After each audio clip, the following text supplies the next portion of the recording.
안녕하세요. 비전공자도 합격하는 국제무역사 1급. 오늘은 무역 결제 파트 중에서 우리가 앞서서 여러 번 이야기를 들어왔었던 신용장에 관한 이야기를 좀 하려고 합니다. 우리 교재는요 476페이지부터고요. 자, 신용장 결제 방식이라고 하면 우리가 무역 결제 파트 처음 시작을 할 때에 결제 방법을 크게 두 가지로 구분을 했어요. 은행이 개입하는 결제 방식과 은행이 개입하지 않는 결제 방식, 이렇게 나눴었거든요. 그래서 은행이 개입하지 않는 결제 방식의 대표적인 게 바로 송금, 그리고 송금이 있었고요. 이제 은행이 개입하는 경우가 추심이 있었고, 그리고 이제 신용장, 이번에 나오는 신용장이 있었죠. 그래서 무역 결제 방식은 사실 은행의 개입 여부를 떠나서 신용장 방식이냐 비신용장 방식이냐 이렇게 구분을 할 정도로 우리가 어떤 무역과 관련한 이제 시험을 치른다라고 하면 신용장에 대한 부분이 굉장히 큰 부분을 차지를 해요. 그리고 실제 국제무역사 우리 시험에 있어서도 무역 결제 파트의 이제 출제 비중을 보면 신용장에 대한 부분이 상당히 많다. 신용장 전체 거래 방식에 대한 이해도를 묻는 문제가 있고요. 그리고 이 강의가 끝나고 나서 바로 다음에 이제 들으시게 될 강의에 UCP 600이라고 신용장 통일 규칙이 있는데 그 통일 규칙 부분에서 상당한 문제가 좀 출제가 되고 있습니다. 이거는 비단 무역 결제 파트뿐만 아니라 우리 무역 영어 파트에서도 신용장에 관한 문제가 출제가 되기 때문에 이번 강의 시간에는 신용장의 어떤 전체 흐름을 잘 이해를 해두시면 좋을 것 같아요. 자, 우리가 신용장에 대해서 여러 번 이제 이야기를 했었거든요. 신용장은 어떤 거냐? 자, 여기 수입자가 있어요. 수입자가 있고 수출자가 있습니다. 수입자는 물건을 사오는 사람이죠. 그렇기 때문에 물건이 오면 여기서는 돈을 줘야 되는 게 일반적인 거래였어요. 근데 이 사람이 지금 돈이 없어요. 혹은 금액이 너무 커요. 또는 내가 돈을 보냈을 때 이 사람이 물건을 제대로 실을 것인가? 내가 원하는 물건을 과연 제대로 보낼 것인가? 이런 의심이 들 수 있잖아요. 그리고 이 수출자 입장에서는 수입자한테 물건을 팔아서 돈을 벌고 싶은데 수입자가 말하기를 야, 우리 처음 거래인데 내가 너 뭘 믿고 돈을 보내주냐? 물건 먼저 보내. 이렇게 서로 간에 원하는 게 또 달라요. 그럴 때에 이제 신용장을 많이 사용을 하게 됩니다. 일단 신용장이라고 하는 거는 은행이 중간에 끼어서요. 은행이 중간에 끼어서 수출자한테 이렇게 얘기를 하는 거예요. 야, 내가 얘 대신에 너한테 돈 줄게. 그러니까 물건 보내라고 하는 거예요. 근데 너가 나한테 돈을 받고 싶으면 여기서 조건이 붙어요. 조건. 돈을 받고 싶으면 물건을 제대로 실어서 보냈다라고 하는 이 물건을 제대로 수입자는 아닙니다. 수입국으로 우리나라로 실어 보냈다라고 하는 모든 서류들을 제대로 갖추어서 정해진 기간 내에 갖다 내. 그럼 내가 돈 줄게 라고 하는 게 바로 신용장 거래예요. 그래서 신용장 거래는 우리 의부분에 보시는 것처럼 신용장이라고 하는 건 레터 오브 크레딧, 이거를 줄여서 실무에서는 LC라고 많이 부르고요. 신용장이라는 뭐다? 은행이 수입자를 대신해서 수출자한테 돈을 줄게 라고 약속을 하는 건데 그냥 무조건 줄게 라고 하는 게 아니라 이러한 조건이 붙는 조건부 지급 확약이다 라고 이렇게 이야기가 되어지고 있습니다. 자, 수출자 입장에서는요, 은행이 돈을 준다고 하니까 조금 안심이 돼요. 안심이 되는데 이 은행이 듣보잡이야. 내가 그 나라에 이런 은행이 있다는 사실조차 몰랐어. 이럴 수도 있잖아요. 그럼 수출자는 이 은행이 준다고 해도 믿업지가 않아요. 야, 그러면 나 너 못 믿겠으니까 중간에 보증 하나 더 세워. 그러면서 중간에 은행이 이거를 확인해주는 은행이 한 은행 더 끼기도 합니다. 낑겨 들어오기도 합니다. 이렇게 이제 신용장 거래의 기본은 이렇다라고 보시면 돼요. 이 신용장 계약 같은 경우에는 그러니까 대금 결제를 신용장으로 하기로 하는 거죠. 이 신용장 방식 같은 경우에는 우리 무역 계약을 하게 되면 파생되는 여러 가지 많은 거래들이 있는데 그 중에 이제 하나라고 보시면 되고요. 지금 이 조건을 한번 잘 보세요. 은행에서 뭐라고 얘기를 하고 있나요? 서류 잘 챙겨서 가지고 와. 그럼 돈 줄게 라고 하고 있죠. 은행은요, 그 물건을 보러 가는 게 아니에요, 여러분. 이 서류만 보는 겁니다. 서류가 똑바로 되어 있는지 이 서류만 봐요. 은행이 배가 뭐 항구에 들어왔다고 해서 직접 나가서 이제 물건을 볼 수는 없단 말이에요. 그 물건을 본다 한들 그 물건을 봤을 때에 이게 제대로 된 물건인가를 판단할 수 있는 어떤 전문가도 아니고요. 그러다 보니 이런 데서 이제 신용장의 어떤 그 특성이 좀 파생이 되어 나온다고 생각을 하시면 되는데, 신용장의 특성이 476페이지 2번에 나와 있죠. 신용장의 특성에서 첫 번째가 독립성의 원칙입니다. 비록 이 신용장 거래라고 하는 거는 이 둘 간에 최초에 맺어졌던 어떤 무역 거래, 무역 계약, 세일즈 컨트랙트, 이거에 의해서 이 신용장 거래가 생겨나기는 했으나, 은행은 야, 나는 너네끼리 계약은 뭐 모르겠고 내가 요구하는 서류만 잘 갖고 와. 너네끼리 계약이랑 나랑은 상관없어 라고 이야기하는 게 독립성의 원칙이에요. 그래서 보시면 교재에도 매매 계약과는 별개의 거래다. 은행은 어떤 매매 계약에 의해서 구속되지 않는다라는 표현이 있습니다. 그리고 이제 추상성의 원칙 보시면 서류와 관련된 물품과는 관련이 없다. 은행은 서류로만 거래하는 거다. 은행은 뭘 보고 돈을 준다고요? 서류를 보고 돈을 줍니다. 서류 거래 원칙 마찬가지죠. 서류로만 거래하는 것이다. 그래서 서류에 어떤 이 수출자가 신용장 자기들이 은행에서 요구하는 조건에 맞는 서류들을 제대로 갖다 내면 이제 돈을 주겠다라고 하는 게 바로 서류 거래의 원칙입니다. 자, 신용장 어떨 때 쓴다고 했나요? 얘가 지금 돈이 좀 부족할 수도 있고, 또는 수출자가 물건을 제대로 실어 보낼지, 나 이 사람이랑 처음 거래하는데 금액은 어마어마하게 큰데, 그럴 때에 얘가 물건을 제대로 실었는지 내 눈으로 볼 수는 없지만 은행에서 서류라도 꼼꼼하게 봐주니까 조금 마음을 놓을 수 있겠다. 수출자 입장에서는 첫 거래고 물건을 이렇게 많이 보내지만 얘가 아니라 그래도 그 나라에 있는 어떤 은행이 돈을 서류만 갖다 내면 준다고 하니 조금 더 안심을 할 수 있으니까 신용장을 이용하기도 하겠죠. 그래서 다른 거래 방식에 비해서 수입자 입장에서는 상업 위험을, 수출자 입장에서는 신용 위험, 돈 못 받을 위험을 조금은 감소시킬 수 있다. 뭐 100% 해지는 못합니다. 이제 어느 정도 좀 안심을 하고 거래를 할 수가 있겠다라고 보시면 되겠습니다. 자, 은행이 서류를 갖다 내라고 했어요. 야, 서류 제대로 갖다 내면 나 너한테 돈 줄게 라고 했죠. 그러면 그 서류들을 은행에서 그냥 서류 들어왔네 하고 바로 돈을 주지는 않을 거 아니에요. 서류가 들어오면 하나하나 검토를 합니다. 검토를 하는데 이거를 어떻게 검토를 하냐라고 하는 게 바로 서류심사의 원칙이에요. 제1원칙은 뭐냐면요, 스트릭트 컴플라이언스라고 해서 엄밀일치의 원칙입니다. 토시 하나 틀리면 안 돼. 뭐 하나라도, 진짜 스펠링 하나라도 틀리면은 너는 돈 못 줘. 이게 바로 엄밀일치의 원칙이에요. 그러다 보니까 전 세계 아주 많은 곳에서 어마어마한 클레임의 은행들이 시달리겠죠. 그래서 원칙은 엄밀일치가 원칙이나 그 이후에 상당일치 원칙이라고 하는 substantial compliance 이제 이 원칙이 생겨났다. 그래서 뭐 어떤 서류의 제목이 내용 자체는, 서류의 내용 자체는 은행이 요구하는 내용이 들어가 있는데 제목이 조금 틀리다던가, 아니면 약간 어떠한 이제 영문 철자에 뭐 오류가 있다던가, 이러한 경우에는 사소한 오탈자입니다. 영문 철자 하나 틀려서 큰 변화가 될 수도 있어요. 뭐 예를 들면 물건을 보내기로 했는데 물건 모델명이 ABC-001인데 여기서 F-001, 이거는 철자 하나 틀렸지만 사소한 오류가 아니죠. 이런 거 말고 진짜 어떤 단어의 한 단어의 오탈자, 이런 것들은 좀 봐주자라고 하는 게 바로 상당일치의 원칙입니다. 자, 그리고요, 보세요. 우리 신용장 거래 특성에서 독립성의 원칙이라는 게 있었어요.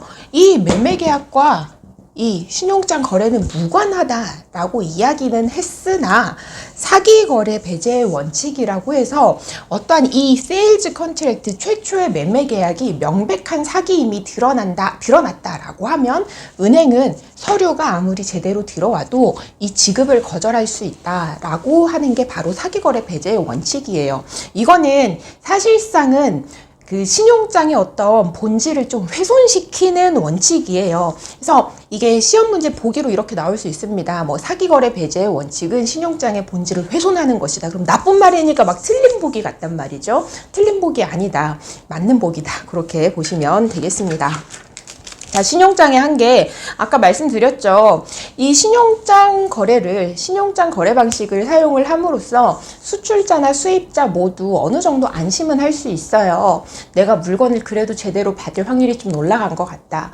내가 그래도 돈은 이 은행이 주겠지라고 안심을 한다던가, 이렇게 어느 정도 안심을 할 수 있으나 100% 그 어떤 위험을 해지는 할 수 없다. 예를 들면 신용장이라던가 뭐 관련 서류의 뭐 위조라던가 발행은행, 요 은행을 말하는 겁니다. 돈 주기로 한 은행이 도산을 할 수도 있고 이제 그런 위험이 있다. 그러면 신용장이 100% 안전을 보장하는 게 아닌 만큼 신용장 거래를 하면서도 어떤 대책을 세워야 되지 않겠냐라고 하는 이제 대책이 필요하겠죠. 첫 번째, 당연히 매매 계약 체결하기 전에 양쪽 당사자 서로에 대한 신용조사 사전에 실시해야 된다. 이게 막 사전 실시가 아니라 한 번씩 지문에 이렇게 나와요. 뭐 무역 계약 체결 후 송금 전에 뭐 신용조사를 실시한다. 뭐 물품 선적 직후에 신용조사를 실시한다라고 하는데, 어떠한 결제 방식을 사용하든지 간에 매매 계약 체결하기 전에 신용조사는 하는 게 맞겠죠. 자, 그리고 수출자는 이 서류를 제출하고 얘가 오케이가 되면 돈을 받는 거기 때문에 이 사람은 어떻게 해야겠어요? 서류 아주 꼼꼼하게 준비를 해야 되겠죠. 그리고 수입자 같은 경우에는 수출자가 물건 제대로 실겠지라고 어느 정도 은행이 서류 심사를 해주니까 어느 정도 안심은 하지만 100%는 아니잖아요. 그때 PSI 선적점 검사 같은 거 활용을 할 수가 있겠죠. 이제 또는 이 수입자가 요 수출국의 어떤 이제 검사소를 지정을 해서 거기서 어떤 검사를 받은 후에 검사 증명서를 여기 서류 낼 때 같이 첨부해서 내도록 그렇게 할 수 있는 방법도 있습니다. 그리고 4번, 매수인은 이 사람이죠. 은행이 지급하기 전 사기거래임을 확인한 경우에는 뭐 법원을 통한 지급정지 등의 대응을 할 수 있다. 이것도 이 사기거래 배제 원칙이고 신용장의 본질을 훼손하는 것이나 인정은 되고 있다. 똑같이 사기거래 배제 원칙과 보시면 되겠습니다. 자, 이제 신용장의 당사자를 볼 거예요. 이 신용장의 당사자도 시험 문제에 몇 번 출제가 되었었거든요. 자, 일단 우리 지금 이 그림에서 보시면 최종적으로 돈을 받는 사람은 누구인가요? 바로 이 수출자죠, 수출자. 그리고 이 수출자한테 돈을 주기로 한 사람은 누구인가요? 은행이에요. 이 은행 아니면 이 은행이죠. 이 은행이 못 주면 이 은행이 주는 거잖아요.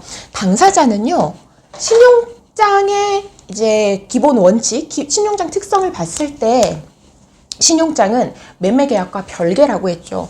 돈 받을 당사자, 돈 줄 당사자, 이 당사자가 이 셋이 신용장의 기본 당사자가 됩니다. 기본 당사자. 그 외에 뭐 수입자, 그리고 중간에 다른 은행들이 막 낑겨 들어오는데요. 그들은 신용장 거래에 엮여 있다고 하더라도 최종적으로 돈 주고 받는 사람들이 아니기 때문에 기본 당사자에 속하지 않고 기타 당사자에 들어가겠다. 그래서 기본 당사자에 보시면 개설은행, 확인은행, 수익자라고 되어 있어요. 자, 개설은행이라고 하는 거는 바로 이 은행을 말해요. 이 수입자가요, 요청을 하겠죠. 야, 나 대신 쟤한테 돈 좀 준다고 말 좀 해줘. 그렇게 얘기를 하겠죠. 요청을 받아서 신용장을 개설하는 은행이다. 또는 뭐 발행하는 은행이다라고 해서 개설은행 또는 발행은행이라고 하고요. 영어로는 우리 옆에 페이지에 적혀 있습니다. Issuing Bank라고 해요.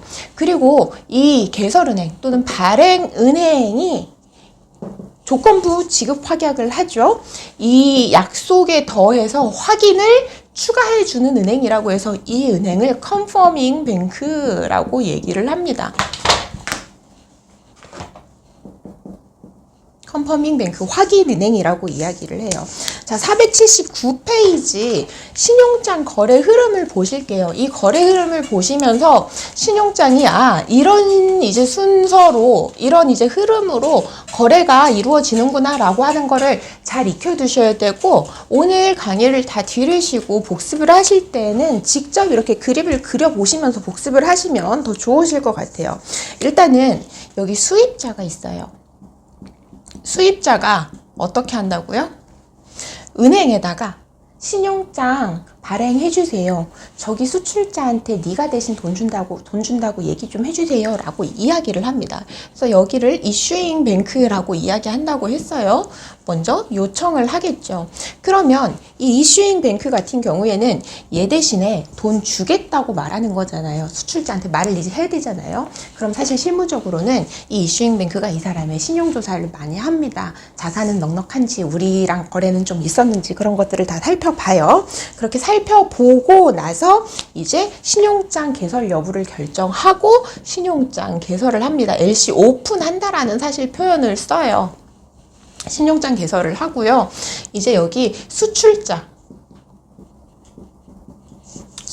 있죠. 이 사람한테 LC 오픈 됐어 라고 이제 알려줘야 돼요. 너 서류 제대로 갖다 내면 내가 돈 줄게 라고 하는데, 자기가 직접 통지를 해주는 게 아니라 여기서 이것을 신용장이 오픈이 되었어요. LC 오픈이 되었어요 라고 통지를 해주는 어드바이징 뱅크라고 하는 통지은행이 있어요. 통지은행.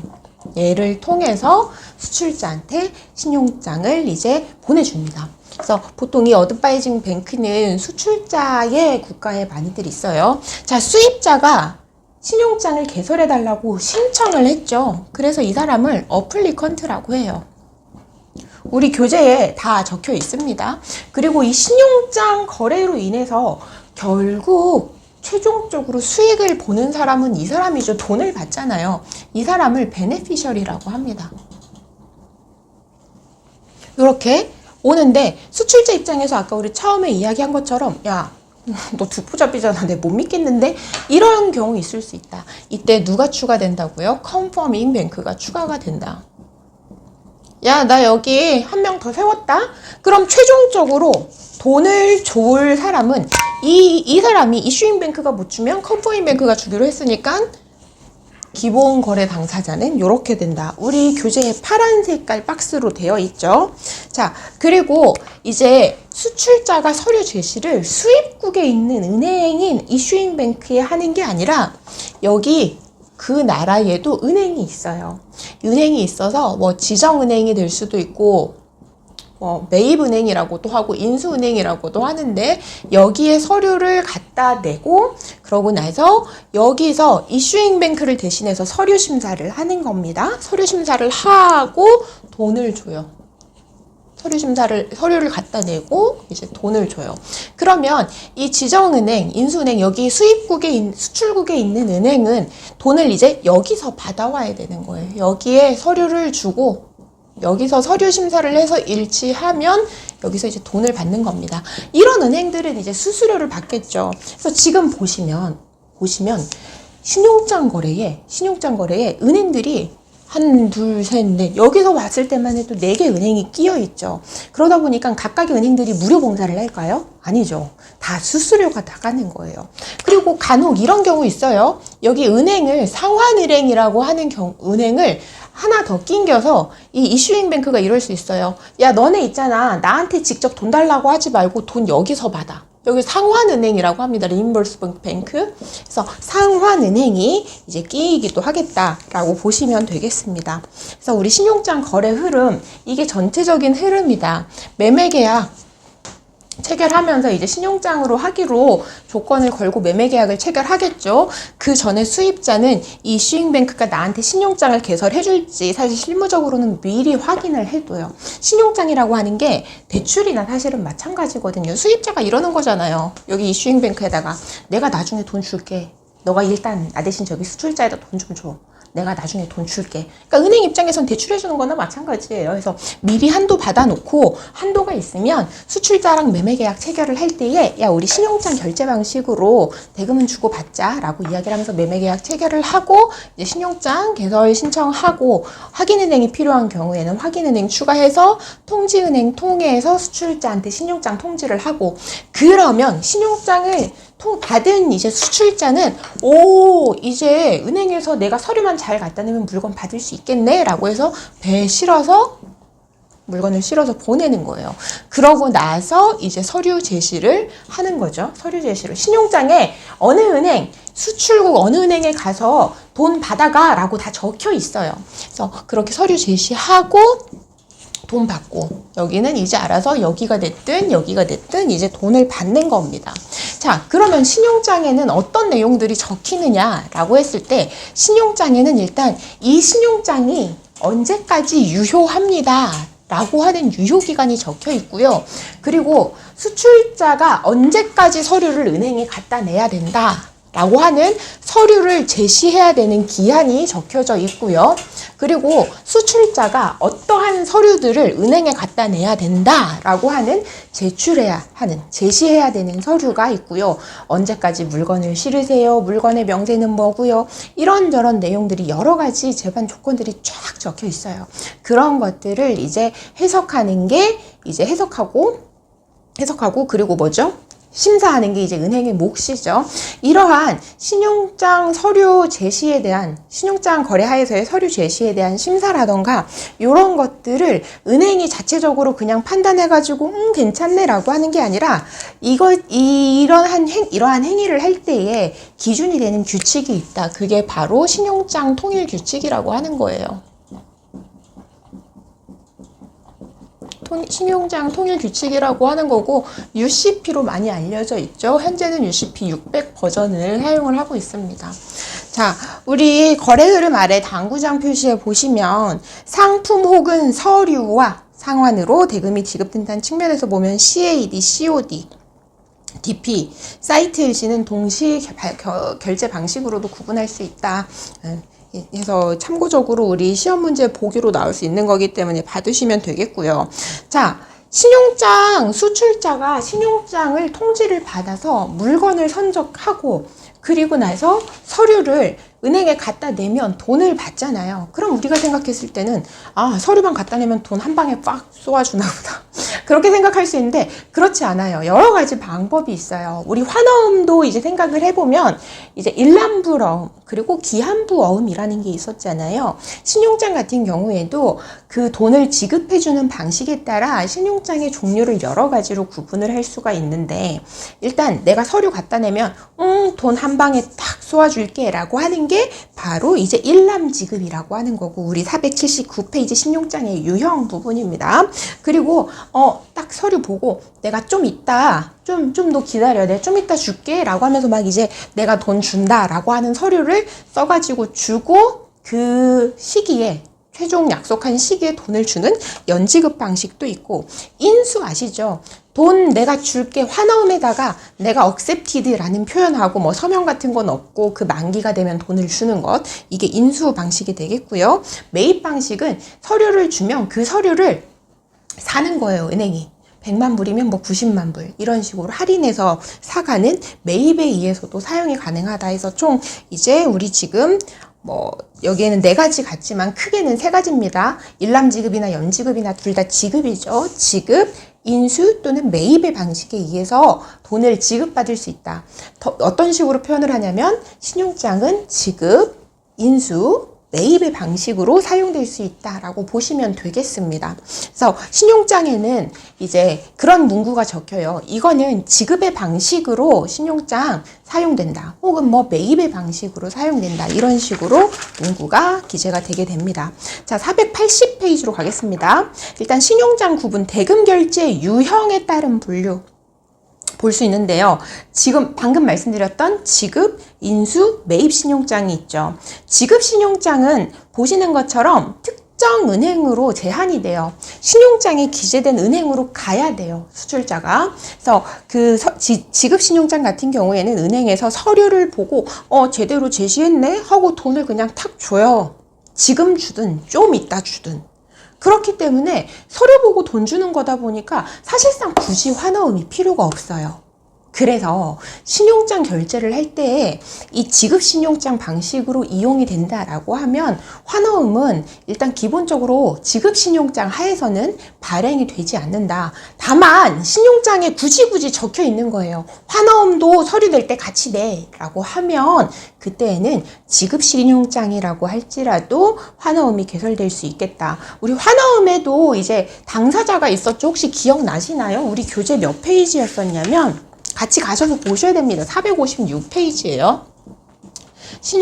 환어음을 발행하는 사람, 드로워.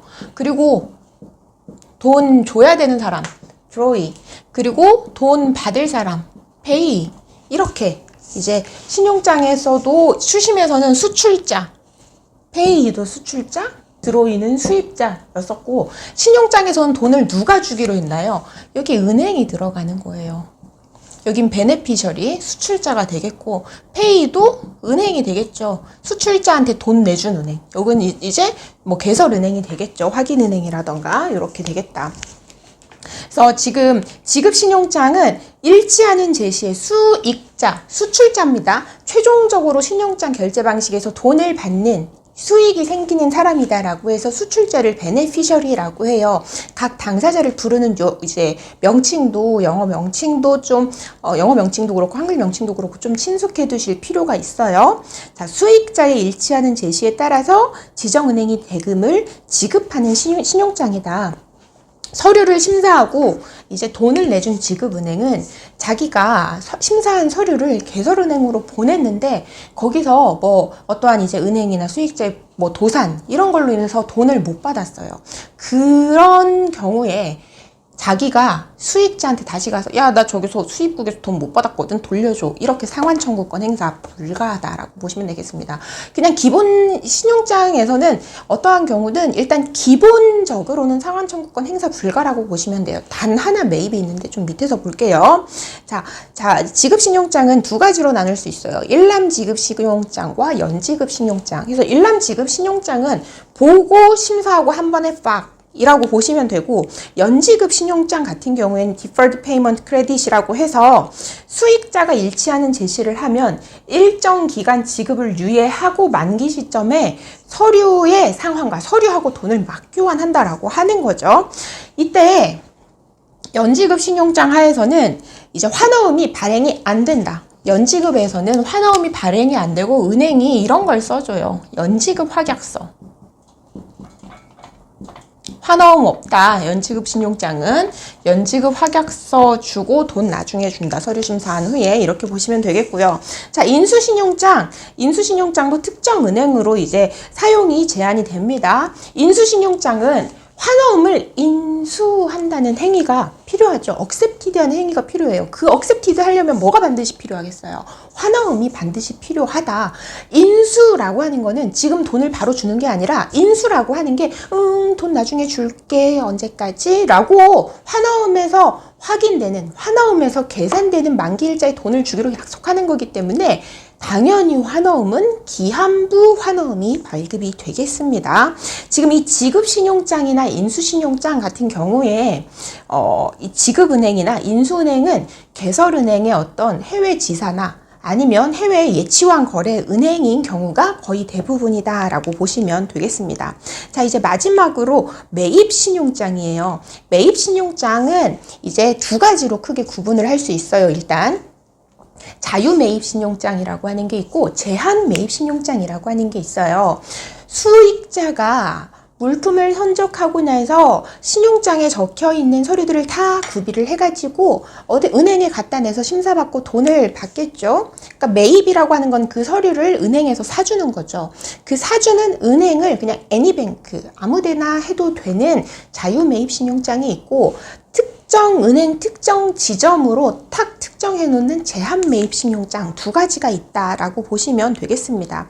자, 우리 신용장에는 뭐 지급이든 인수든 매입이든 어떤 방식으로 사용 가능한지 적혀 있어야 된다고 말씀을 드렸잖아요. 당연히 매입신용장에도 이제 자유매입인지 제한매입인지와 함께 그러한 내용이 이제 기재가 필요하겠고요.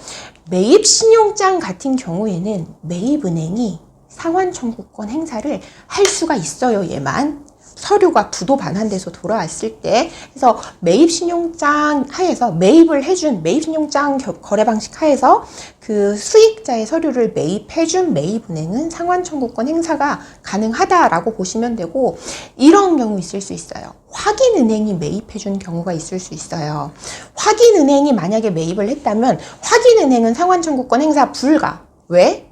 확인은행은 이슈잉뱅크, 개설은행과 함께 최종적으로 돈을 지급해야 될 의무가 있는 당사자이기 때문에 이 사람 상환 청구권 행사 불가, 상환 청구권을 행사할 수 없다, 불가하다. 이렇게 보시면 되겠습니다. 자, 그리고 이제 신용장 뒷면에 어떤 매입이 됐든 인수가 됐든 아니면 지급이 됐든 사용이 되었다면 실제 그렇게 사용이 되었다라고 하는 문헌이 반드시 필요하겠다라고 보시면 되겠습니다. 그리고 이제 매입 신용장에 보시면 뱅커스 유전스, 슈퍼스 유전스 형태로 발행 가능이라고 되어 있는데, 매입을 할 때에 그 할인되는 금액, 그리고 수수료 이런 것들이 있잖아요. 이거를 수출자인 수익자가 부담할 거냐, 그리고 신용장 개설 신청한 수입자, 어플리컨트가 부담할 거냐에 따라서 뱅커스, 슈퍼스 이렇게 나뉘는데, 뱅커스는 여기 없어졌네요. 개설은행을 말해요. 개설은행이 부담을 한다는 건 즉 수입자, 어플리컨트가 부담을 한다는 거죠. 뱅커스 유전스에서는 수입자가 부담, 슈퍼스 유산스에서는 수출자, 수익자가 부담, 이렇게 보시면 되겠습니다. 그래서 대금 결제 유형에 따라서 지급 신용장, 인수 신용장, 매입 신용장 이렇게 나눌 수 있다. 사실 신용장 파트 같은 경우에는 내용이 이거보다 훨씬 많고, 이제 아시는 분들은 아시겠지만 대학에서는 신용장에 대해서만 한 학기 동안 배울 정도로 내용이 굉장히 많아요. 복잡한 부분도 많고. 근데 이제 우리 국제무역사 시험 출제 경향이라던가 출제되는 부분을 봤을 때 최소한 이 정도는 알아야겠다라고 해서 이렇게 정리를 해놓은 거니까요. 이 내용은 꼭 숙지를 해주셔야겠고, 그 외에 이제 기출문제도 나중에 여러분들이 꼭 이제 개인적으로도 그렇고 제가 일부 기출풀이도 해드릴 거지만 살펴볼 거기 때문에 추가해서 이제 공부를 하셔야지 여기서 걸러내고 그러실 만한 건 사실 없습니다. 자, 대금 지급 시기에 따른 분류, 바로 줄 거냐, 좀 시간의 텀을 주고 줄 거냐, 그 차이예요. 그래서 일람불 신용장, 사이트 LC라고 하고요. 기한부 신용장, 뉴전스 LC라고 합니다. 그래서 일람불 신용장에는 일람 지급 신용장과 일람불 매입 신용장이 있겠고, 기한부 신용장, 뉴전스 LC에는 가장 먼저 연지급 신용장, 그리고 인수신용장, 그리고 기한부 매입신용장, 이렇게 세 가지로 나눌 수 있겠습니다. 해서 구분, 내용, 나와 있는 상세한 내용은 앞에 설명드린 내용과 거의 같기 때문에 이제 차근차근 읽어보시면 될 것 같아요. 자, 그리고 이제 우리가 이제 기본적으로 아까 말씀드렸던 기본 신용장 외에 그 외에 기타의 신용장들이 있어요. 481페이지인데요. 확인 신용장은 그냥 기본 신용장인데 확인은행에 확인이 추가된 거를 확인 신용장, 컨퍼밍 LC라고 합니다. 그리고 이 수익자가 신용장을 받아서 그거를 제3자한테 양도를 할 수도 있어요. 예를 들면 이 사람이 물건을 선적해서 보내는데 자기가 선적하는 게 아니라 다른 당사자한테 자기도 물건을 산 거예요. 그냥 자긴 중간에 약간 중개인처럼 노릇을 하면서 중간에 마진을 먹는 사람이야. 그럼 그 수익자는 실제 물건을 선적한 사람한테 또 돈을 줘야 되잖아요. 그 사람한테 이 신용장을 양도할 수도 있어요, 일부를. 그런 경우에 이제 양도가 가능하다라는 문헌이 표시가 되고, 이거를 트랜스퍼러블 LC의 양도 가능 신용장이라고 합니다. 그리고 이제 동시 발행 신용장이라고 해서 서로 이제 교환 조건처럼 신용장이 발행되는 경우가 있어요. 그래서 마스터 LC에 대해서 카운터 LC, 반대편 LC가 발행된 경우에 한해서 마스터 LC가 사용이 가능한 신용장을 동시 발행 신용장, 백투백 LC라고 합니다. 기탁 신용장은요, 수익자에게 안월, 결제될 대금이 바로 지급이 되지 않고 기탁이 되는 거예요. 특정 은행에. 그래서 개설 의뢰인 국가, 어플리컨트 수입자죠. 그 수입국에서 수입되는 물품의 대금 결제에만 그 신용장의 대금이 사용될 수 있도록 이제 하는 게 바로 에스크로 LC다라고 보시면 되겠습니다. 우리가 신용장이라고 지금까지 설명을 들은 거는 수익자가 어플리컨트한테 또는 이제 어플리컨트의 어떤 의뢰를 받은 이슈잉 뱅크나 컨퍼밍 뱅크로부터 돈을 받기 위해서 이제 우리가 신용장을 활용을 한 거죠. 얘랑 좀 결이 다른 게 바로 스탠바이 LC라고 해서 보증 신용장이라는 게 있는데요. 이건 어떤 거냐면 수출자하고 수입자하고 매매 계약을 체결을 해요. 그럼 수출자는 수입자한테서 돈을 받아야죠. 돈을 수입자한테 못 받을 때에 은행한테 쪼르르 가가지고 야, 너 보증 신용장 발행한 은행 맞지? 제 수입자가 돈 안 준다? 라고 이야기하면 그때 은행이 돈을 내주는 거. 그게 바로 보증 신용장이에요. 그래서 보시면 금융의 담보 또는 채무 이행의 보증을 목적으로 발행되는 무한 신용장이고 특정인이 만기에 채무의 상환을 이행하지 않을 경우에 불이행 서면 진술서라고 하는 거를 제시를 해가지고 돈을 받는 거다. 우리 신용장 결제 방식에서는 신용장 통일 규칙이라고 하는 UCP 600이 적용이 됐었는데요. 이 보증 신용장 같은 경우에는 UCP 600과 더불어서 ISP 98 보증 신용장에 관한 이제 규칙도 함께 적용이 된다. 라고 체크를 꼭 해두시면 좋겠습니다. 그리고 이 보증 신용장이랑 되게 비슷하게 생긴 게 있어요. 신용장은 아니고 은행이 개런티를 해주는 거예요. 은행 보증서라고 해서 똑같아 보여요. 형식도 그렇고 적용되는 규칙이 달라요. 정말. 그래서 좀 삐리리하죠. URDG 758이라고 하는 이제 규칙이 적용된다라고 보시면 되겠습니다. 자, 우리 밑에 당구장 표시에 보시면 이미 개설된 마스터 LC의 수익자가 개설 의뢰인의 자격으로 해당 LC와 연관되게 개설하는 신용장의 종류라고 되어 있는데 이것도 이제 시험 문제 보기로 출제될 수도 있어요. 로컬 LC는 뭐냐면 내가 수익자예요. 내가 물건을 뚝딱뚝딱 만들어서 물건을 이제 배에 태워서 보내야 되는데 그 물건을 뚝딱뚝딱 만들어 내려면 원재료 같은 것도 사오고 그래야 되잖아요. 그때에 원재료를 사왔으면 그 원재료를 나한테 판매해준 또 판매자한테 돈을 줘야 되는데 국내에서 그 사람한테 지금 당장 돈을 줄 수 없다. 그런 경우에 내가 수입자한테서 이제 받은, 그러니까 사실 수입자한테 받은 게 아니죠. 이슈잉 뱅크가 발행한 신용장을 어드바이징 뱅크를 통해서 받은 거죠. 자기가 손에 쥔 신용장을 가지고 그걸 근거로, 그걸 담보로 국내에서 사용 가능한 신용장을 또 은행에 가서 신청을 해서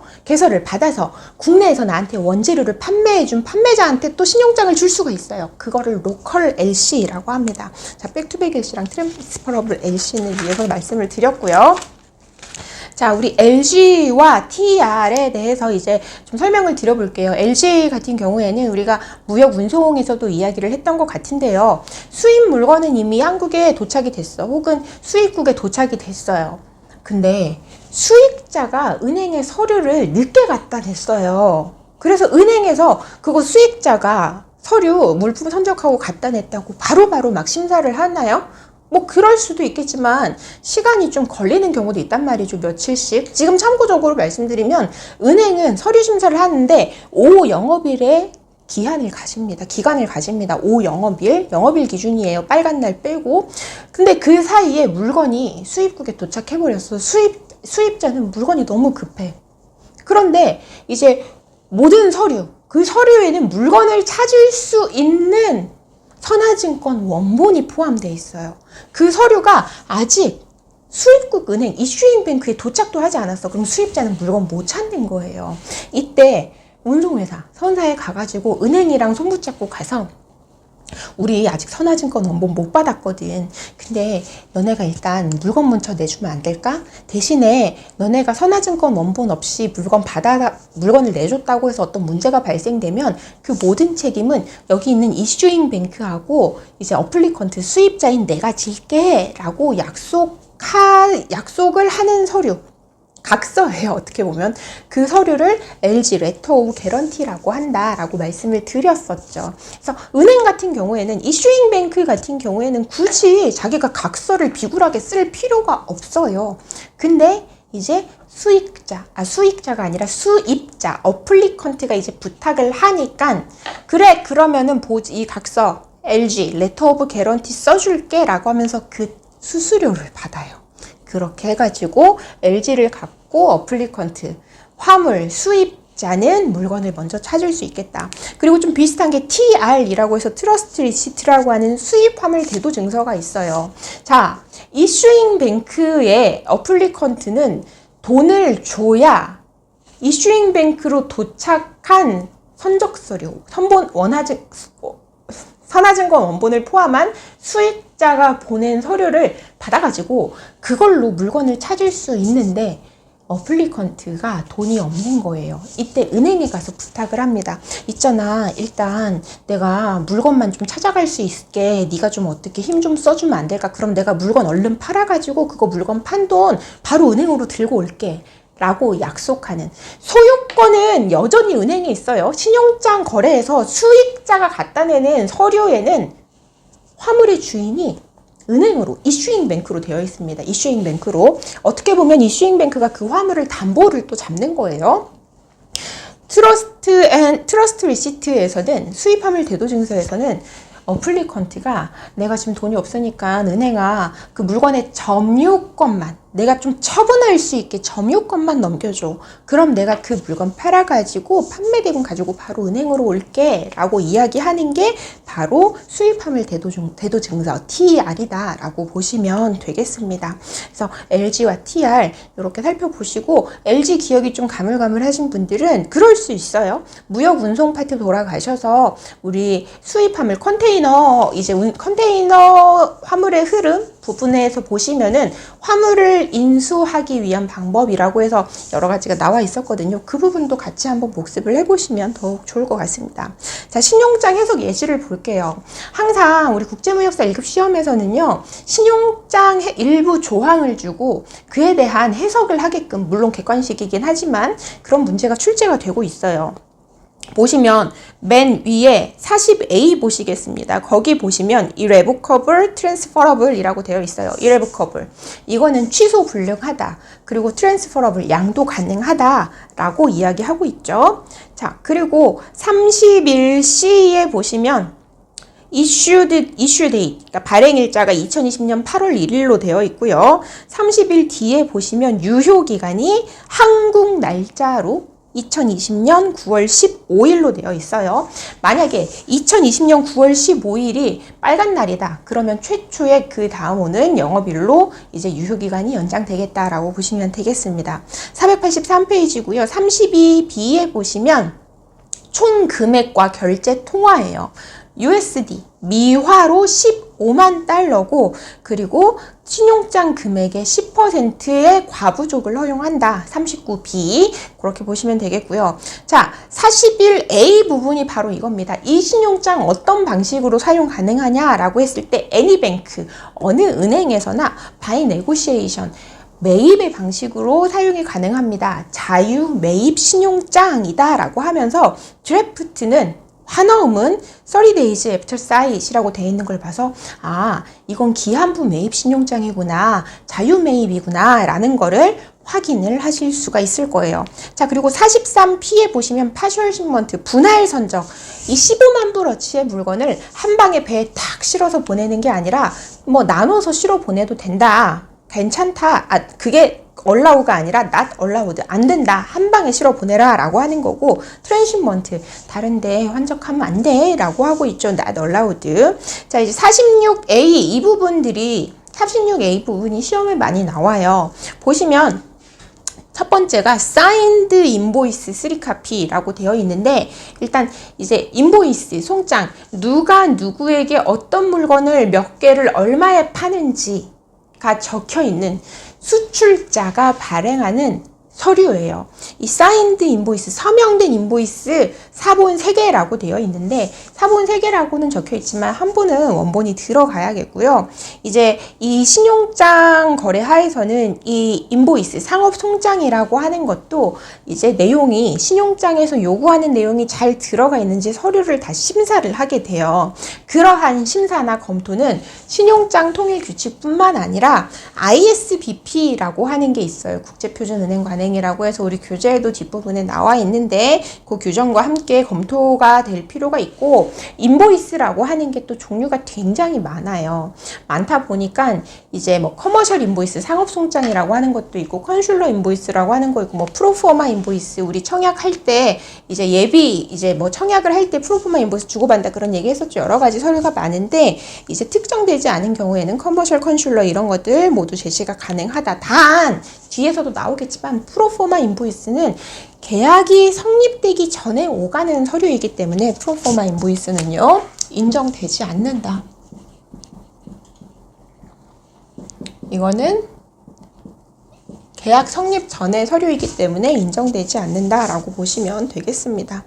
수익자가 개설 리레인 앞으로 작성되어야 하고 패킹리스트와 함께 제시되어도 무방하다. 이렇게 또 얘기하면 아까는 수익자가 서류 제시할 때 이거 은행이 받는 걸로, 이슈잉 뱅크가 받는 걸로 하라면서요 라고 생각이 드실 수도 있어요. 이슈잉 뱅크에서 요구하는 거는 물건을 좌지우지 할 수 있는 선화증권입니다. 선화증권 그렇게 보시면 되세요. 한 장의 원본과 두 장의 사본 제시 또는 원본 3장 제시 가능하다. 당연히 이 서류의 발행일자는 신용장 유효기일 이전이어야겠죠. 신용장 쓸 수 있는 날짜가 끝난 다음에 발행된 인보이스는 인정될 수 없다. 그렇지 않을 경우 하자다라고 하고 있어요. 하자라고 이제 판명이 나면 은행은 돈을 주지 않습니다. 자, 관련된 규칙에서는 이러한 인보이스 송장에 서명을 굳이 하지 않아도 되게끔 하고는 있어요. 필수라고는 하지 않아요. 그렇지만 신용장에서 이렇게 사인드 인보이스라고 대놓고 말하는 경우에는 반드시 서명이 돼야 한다. 신용장에서 요구하는 그대로 서류를 다 갖다 내야 된다라고 보시면 되세요. 자, 그리고 그 다음 굉장히 중요합니다. Full set of clean onboard ocean bill of lading 이라고 되어 있죠. 자, 우리 클린 비엘, 무고장 선화증권 말하는 거죠. 뭐 어떤 포장이 파손되었음, 포장이 찢어졌음, 이런 거 안 적힌 거. 그걸 이제 클린 비엘이라고 하잖아요. 클린이라는 문구는 반드시 필요 없다라고 했고, 선화증권은 보통 이제 세부가 한 세트로 발행이 된다라고 말씀드렸죠. 그 클린 비엘 전체 통수, 3통으로 발행이 됐으면 3통, 뭐 한 장만 발행됐으면 한 장이겠죠. 전체가 이제 제시가 되어야 되겠다. 그리고 어떻게 적혀 있어야 되냐? To order of World USA Bank가 이제 컨사이니에는 뭐요? 월드 USA 은행의 지시에 따라라고 이제 BL이 지시식으로 발행이 되어야 한다라고 이야기를 하고 있고요. 그리고 프레이트, 운임은 콜렉트, 현지 수입국에서 받는 걸로 프레이 콜렉트라고 이제 기재가 될 필요가 있겠고, 그리고 노티파이, 이 화물이 도착했을 때, 수출국에서 떠난 화물이 수입국에 도착했을 때 물건 도착했어요 라고 알려줄 대상자는 누구다? 어플리컨트다. 이 사람이 이제 매매계약상의 수입자가 되겠죠. 매수인. 그래서 지금 방금 이제 설명드린 이러한 내용들이 지금 이 부분이 시험의 출제 빈도가 굉장히 높다라고 잘 보시면 되겠습니다. 그 외에도 신용장에서는 뭐 인슈어런스 팔러시, 오리지널 패킹 리스트, 오리지널 패킹 서티피케이트 오브 오리진 뭐 이런 것들이 이제 요구가 되기도 합니다. 자, 당연히 운송 서류가 고장부가 되는 거는 뭐 포장이 젖었음, 찢겼음, 포장이 오염되었음, 상품이 손상되었음, 뭐 포장이 뿍 들어갔음, 이런 건 당연히 고장부 선화증권이 되는 거고, 이런 표기가 있으면. 근데 이런 경우 있을 수 있어요. 포장 재료는 중고를 사용했음. 중고를 사용했음. 그리고 포장이 좀 낡은 포장 재료를 사용했음. 그리고 수리된 포장 재료를 사용했음. 이러한 것들은 운송 서류를 고장부 선화증권으로 만들지 않는다. 어떤 거? 뭐 이제 중고 포장 재료를 사용했음. 또는 수리된 포장 재료를 사용했음. 그러니까 뭐 박스 같은 거겠죠. 우든 박스나 이런 것들. 낡은 포장재를 사용했음. 이런 문구가 있다고 해서 얘네가 뭐 손상이 지금 발생된 게 아니잖아요. 그렇기 때문에 이러한 문구들로 그 선화증권 운송 서류 자체가 고장부가 되지는 않는다라고 하는 점도 체크를 해두시면 좋겠습니다. 자, 484페이지에 47A 볼게요. 에디셔널 컨디션, 추가 조건들이에요.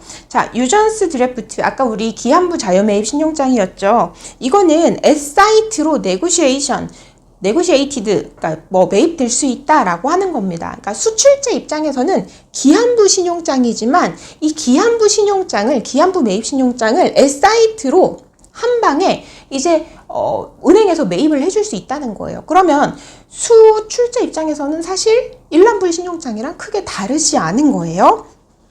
이때에 모든 어떤 이제 뭐 인수 이제 여러 가지 accepted commission이라던가 뭐 discount charge 이런 거는 누가 buyer's account 이제 수입자가 부담을 한다라고 이야기를 하고 있습니다.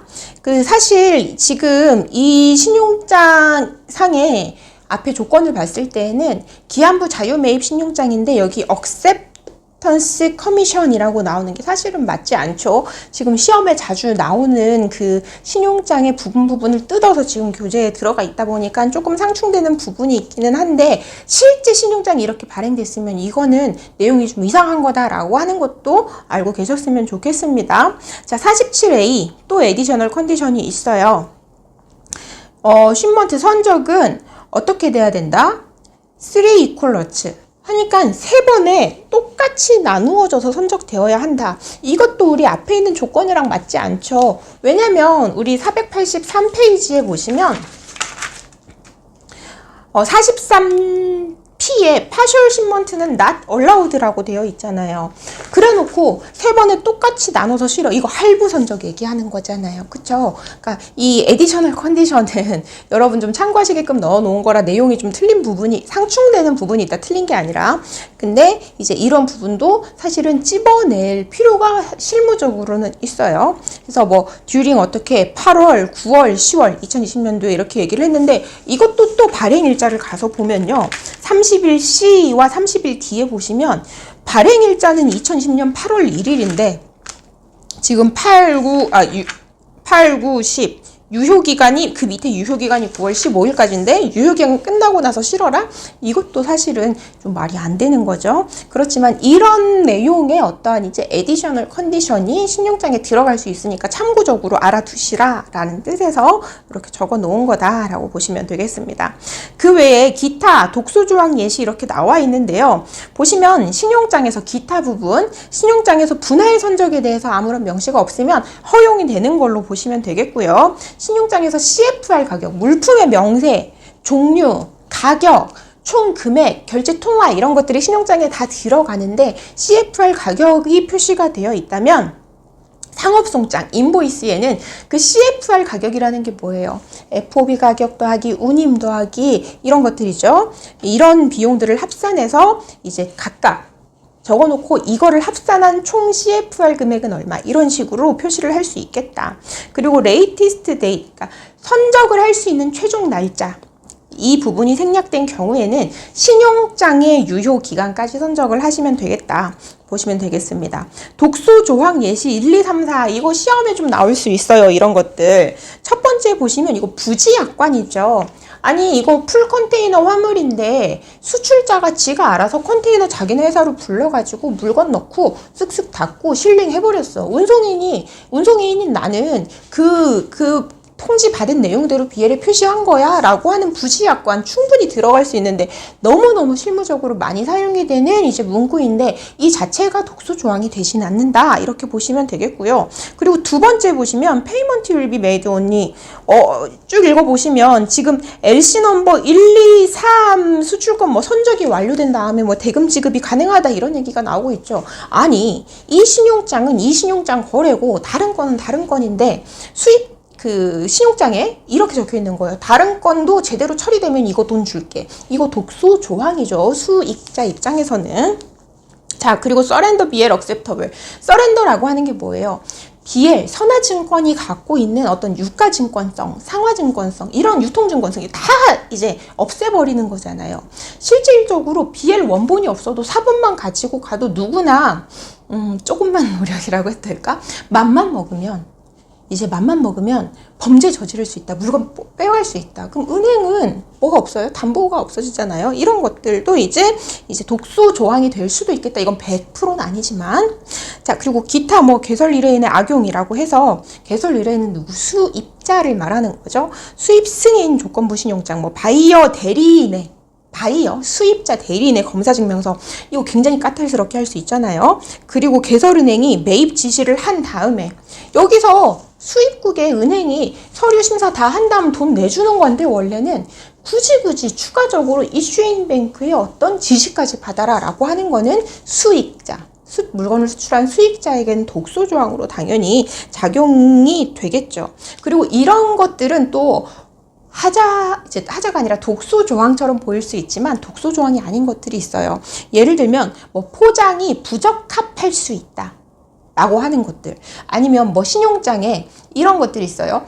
인보이스에 샘플 같은 거 표기하지 말아라, 이런 것들은 독소 조항이 아니다 라고 보시면 되겠습니다. 그리고 우리 그 수익자가 은행에 서류를 제시를 했을 때 은행의 심사를 통과해야 되잖아요.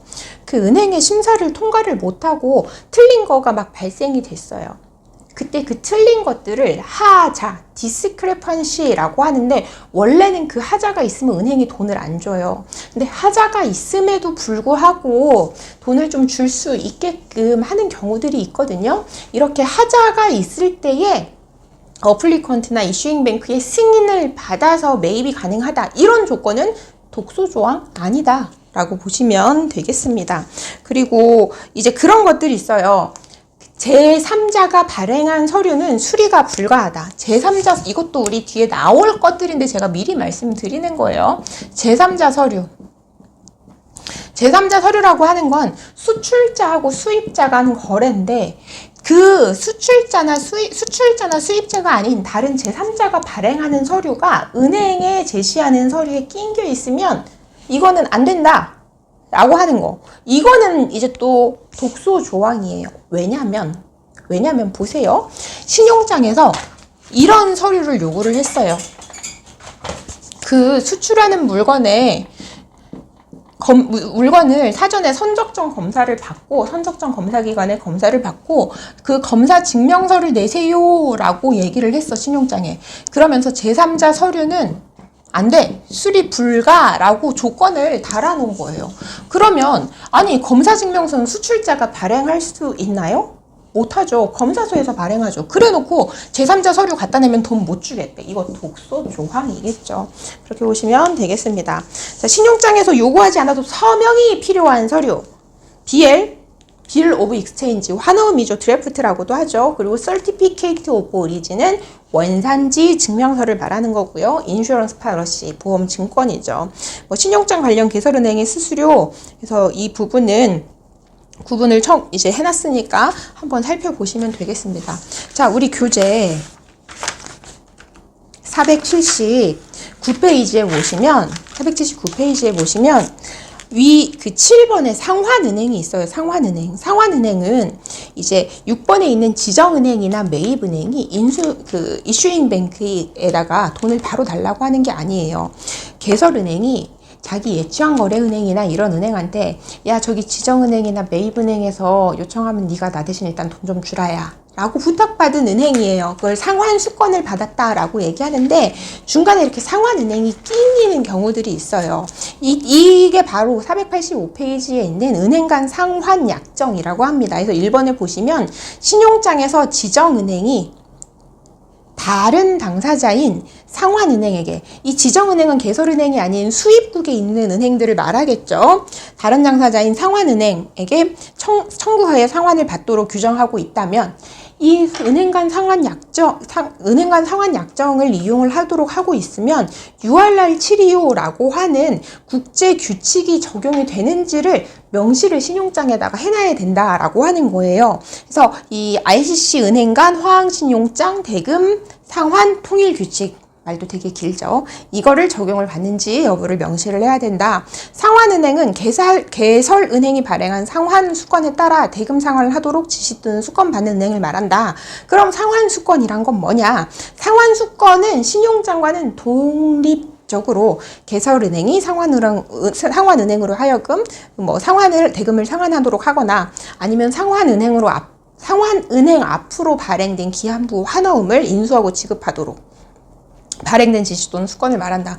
이 부분들 좀 살펴보시면 되고, 중요한 건 이제 4번입니다. 자, 상환은행이, 지정은행이나 이제 인수은행이 인수은행으로부터 돈을 달라고 청구를 받겠죠. 그때에 야, 너네 그 신용장권 서류들 있잖아. 그거 다 심사 잘했냐? 그 서류들 갖고 와봐. 이렇게 서류를 요구하지 않아요.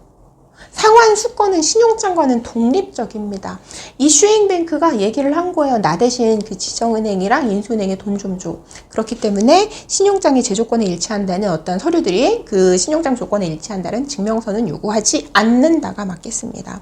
자, 신용장과 추심의 차이점. 이 부분은 우리가 무역결제 파티에서 문제가 막 단독 문제들 뭐 송금 방식, 추심 방식, 신용장 방식 이런 것들이 막 이제 단독으로 출제가 되기도 하지만 이 결제 방식들을 좀 묶어가지고 보기에 지문들을 섞어 놓을 때가 있어요. 그때 좀 헷갈리실 수 있기 때문에 복습하는 차원에서 이 부분은 이제 꼼꼼히 한번 읽어보시면 되겠고요. 그리고 이제 전자무역이라고 해서 이제 신용장과 관련된 서류를 전자적으로 제시를 이제 하고 페이퍼로도 제시를 하고 같이 쓰기도 하고 그런 경우들이 있어요. 그래서 사실은 UCP 외에 EUCP라고 하는 게 또 있습니다.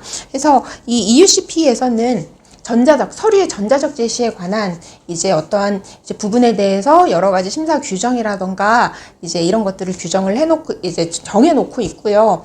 이 EUCP는 단독으로 쓰이는 게 아니라 UCP와 함께 적용이 되고 EUCP 하에서는 서류를 종이로 제시하거나 전자적으로 제시하거나 섞어서 제시하거나 이런 것들을 허용을 하고 있다라고 보시면 되겠습니다. 그래서 신용장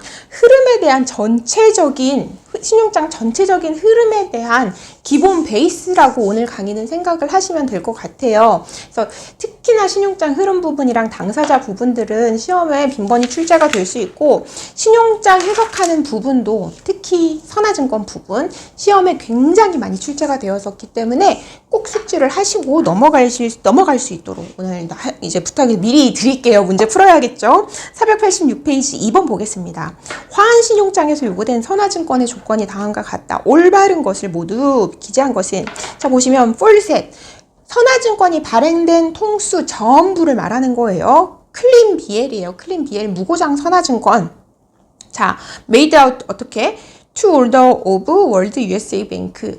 월드 USA 뱅크의 지시에 따라서라고 하는 지시식 BL이 발행이 되어야 하고요. 프레이 콜렉트라고 이제 기재되어 있어야 되고 프레이 콜렉트라고 하는 거는 이제 수입국에서 운임이 청구된다라고 하는 거죠. 지불되고 청구되고 지불된다. 그리고 노티파이 물건이 도착했어요 라고 알려주는 상대는 누구다? 어플리컨트 실제 매매계약서 상의 수입자 매수인이다 라고 하면서 이거를 바르게 해석한 것을 고르라고 하고 있어요. 자, A. 무고장 신용장 전통 제시가 필요하다. 맞죠? 자, B. 클린 온보드는 본선 적재 선화증권을 요구한 거기 때문에 반드시 본선 적재북이 있어야 하고 맞는데 클린이란 단어 꼭 기재될 필요 있다고 했나요? 아니죠. 우리 무역운송에서 클린이란 단어의 기재는 반드시 필요한 것이 아니다 라고 이야기를 했었습니다. 자, 운임은 수입자 지급 착불 조건이어야 한다. C 맞고요. D. 도착 통지는 USA 은행이 아닌 누구? 어플리컨트 개설 의뢰인에게 되어야 한다 라고 해서 D도 맞는 보기가 돼서 답은 4번 A, C, D 4번이 되겠습니다. 자, 오늘 신용장 부분 처음 이제 좀 전체 흐름을 했고요. 신용장 부분이 좀 어렵다라고 느끼시는 분들도 많이 있는데 우리 뒤에 나올 UCP 600을 하려면 전체적인 흐름을 반드시 이해를 하셔야 되기 때문에 아까 우리 강의 시작하기 전에 말씀드린 것처럼 흐름 부분 직접 손으로 그리시면서 말로 이제 되뇌어 보시면서 복습을 하시면 도움이 크게 잘 되실 것 같습니다. 이번 시간도 수고 많으셨습니다. 감사합니다.